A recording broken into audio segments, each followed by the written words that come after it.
வணக்கம். மன அமைதி சேனலுக்கு மீண்டும் வரவேற்கிறேன்.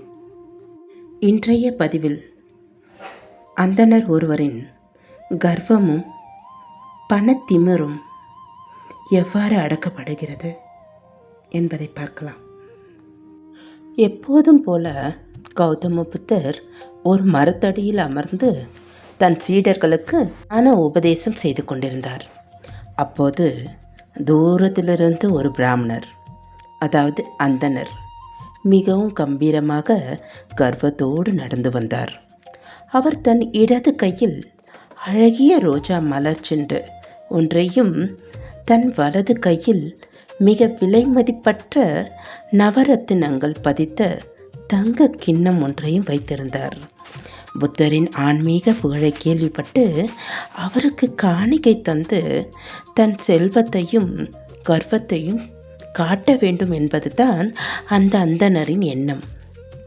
அவர் புத்தரின் முன்னால் போய் நின்றார். புத்தர் வழக்கம் போல தன் காந்த புன்னகையோட அவரை நிமிர்ந்து பார்த்தாரு. அந்தணர் தனது வலது கையில் இருந்த தங்க கிண்ணத்தை நீட்டி, புத்தரே, இதை உங்களுக்காக கொண்டு வந்தேன், ஏற்றுக்கொள்ளுங்கள் என்றார். புத்தர் உடனே கீழே போடு என்றார். அந்தணர் சற்று அதிர்ச்சி அடைந்தார். சரி, புத்தருக்கு தங்கம் பிடிக்கவில்லை போல என்று நினைத்து தன் இடது கையில் இருந்த ரோஜா மலர்களை நீட்டினார். புத்தர் மீண்டும் அதையும் கீழே போடு என்றார். அந்தணர் குழப்பத்தின் உச்சத்திற்கே சென்றார். தங்கம், பூக்கள் இரண்டையுமே கீழே போட்டுவிட்டு இப்போது கைகள் இரண்டையும் கட்டிக்கொண்டு வெறுமனே நின்றார்.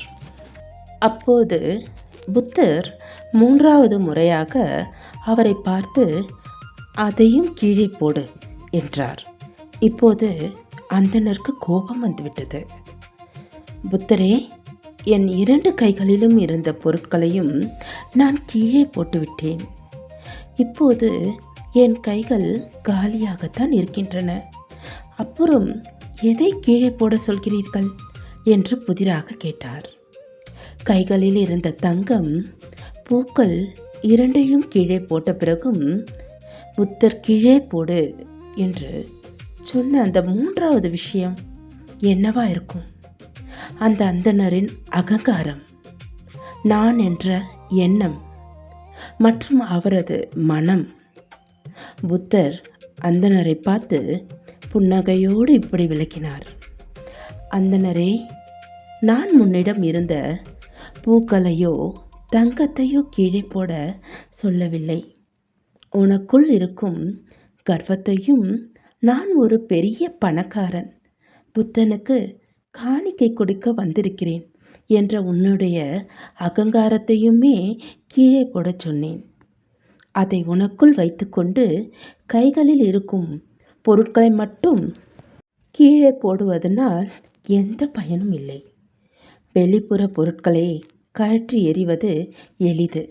ஆனால் தனக்குள்ளே புதைந்திருக்கும் நான் என்ற அகந்தையை கழற்றி எறிவது தான் மிகவும் கடினம் என்பதை புத்தர் புரிய வைத்தார். இதன் ஆன்மீக விளக்கம் பற்றி அறிவோமா நண்பர்களே? வெறுமையே முழுமை. நண்பர்களே, ஆன்மீகம் என்பது காவி உடை உடுத்துவதிலோ அல்லது பொருட்களை தானம் செய்வதிலோ மட்டுமில்லை. மனதில் இருக்கும் பற்றுதலையும் அகந்தையும் முற்றிலுமாக துறப்பதே உண்மையான ஆன்மீகம்.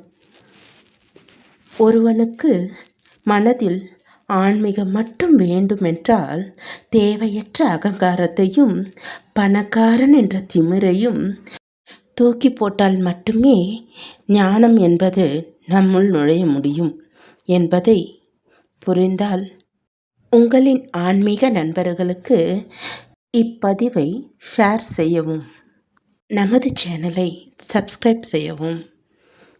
நன்றி, வணக்கம்.